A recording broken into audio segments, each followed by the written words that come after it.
আসসালামু আলাইকুম রহমতুল্লাহি ওবরাকাতুহ।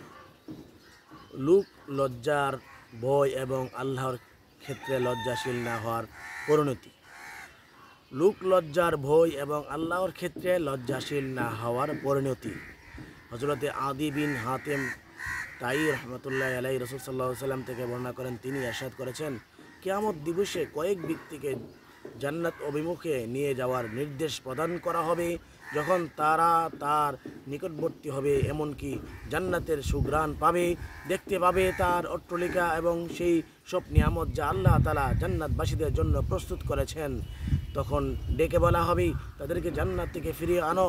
এতে তাদের কোনো অংশ নেই, ফলে তারা নিদারুণ হতাশা ও বৎসনা নিয়ে ফিরে যাবে, যেরূপ হতাশা ও বৎসনার যন্ত্রণা পূর্বাপর কেউ বুক করেনি।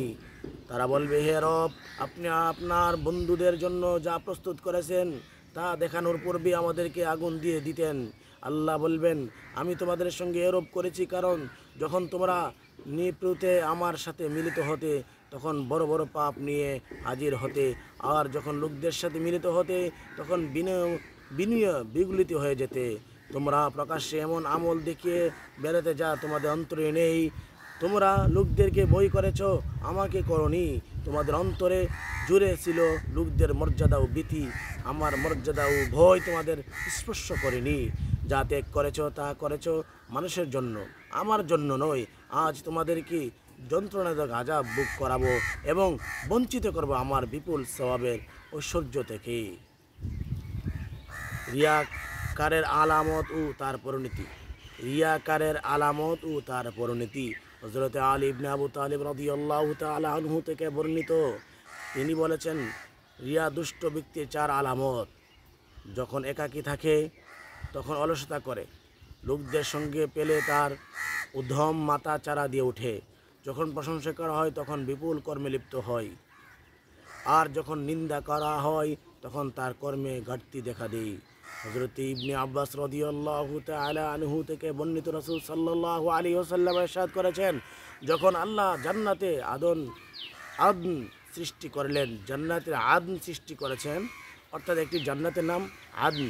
যখন আল্লাহ তাআলা আদন নামক জান্নাত সৃষ্টি করলেন, তখন তাতে সৃষ্টি করলেন এমন সব ঐশ্বর্য যা কখনো কোনো চোখ দেখেনি, শুনিনি, কোনো কান এবং যার কল্পনাও কোনো মানুষের অন্তরে উদয় হয়নি। অতঃপর তিনি তাকে বলবেন, কথা বলো। সে বলল, মুমিনগণ অবশ্যই সফল হয়েছে। এরব সে 3 বার বলল। অতঃপর সে বলল, আমি হারাম। প্রত্যেক কৃপণ ও মুনাফিক ও রিয়াদুষ্ট ব্যক্তির জন্য আমলের হেফাজত। শাকিক বিন ইব্রাহিম জায়েদ বলেছেন, 3 বস্তুর মাধ্যমে আমলের সৌন্দর্যের বিকাশ ঘটে।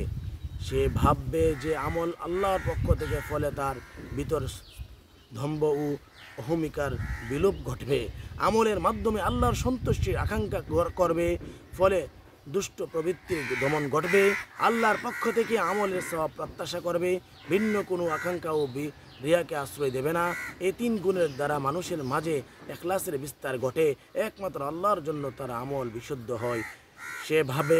সে ভাববে যে আমল আল্লাহর পক্ষ থেকে। এই কথার অর্থ হচ্ছে তাকে এই উপলব্ধি ধারণ করতে হবে যে আল্লাহ তাকে এই আমলের তৌফিক দিয়েছেন বলেই তার পক্ষে তা করা সম্ভব হয়েছে।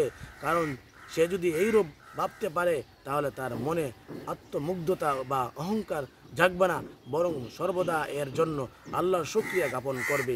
আমলের মাধ্যমে আল্লাহর সন্তুষ্টি কামনা করা। আমলের মাধ্যমে আল্লাহ সুবহানাহু ওয়া তাআলার সন্তুষ্টি কামনা করবে। এর অর্থ হচ্ছে সে ভেবে দেখবে আমলটি যদি আল্লাহর সন্তুষ্টির জন্য হয়ে থাকে তাহলে তা করবে, আর যদি দেখা যায় তাতে আল্লাহর সন্তুষ্টি মুখ্য নয় তাহলে তা থেকে বিরত থাকবে। অন্যথায় সে আত্মপ্রবৃত্তির তাড়নায় আমলকারীতে পরিণত হবে। আল্লাহ তাআলা ইরশাদ করেন, ইন্নান নাফসা লাআম্মারাতুম বিসু, নিশ্চয়ই নফস মন্দের আদেশ দিয়ে থাকে। ইন্নান নাফসা লাআম্মারাতুম বিসু, নিশ্চয়ই নফস মন্দের আদেশ দিয়ে থাকে, অর্থাৎ নফস তার মন্দ এবং প্রবৃত্তি অনুসারে আদেশ করে থাকে। আল্লাহর কাছে আমলের সওয়াব লাভের আকাঙ্ক্ষা করবে। এর অর্থ হচ্ছে আল্লাহর সন্তুষ্টি লাভের প্রতি একনিষ্ঠ হয়ে আমল করবে, যা করে যাবে। লোকে কি বলল তার কোনো পরোয়া করবে না। যেমন গুণীজন থেকে বর্ণিত আছে, আমলকারী আবেগকে আমলের আদব শিখতে হবে। মেষ রাখাল থেকে তাকে জিজ্ঞাসা করা হলো সেটা কিভাবে, তিনি বললেন রাখাল যখন তার মেষের পাশে নামাজ পড়ে তখন তার মেষের প্রশংসা পাবার আশায় সে আমল করে না। অনুরূপভাবে আমলকারীকেও মানুষ তার দিকে তাকালো না বা কিভাবে কি দৃষ্টিতে তাকালো তার পরোয়া না করে আমল করতে হবে।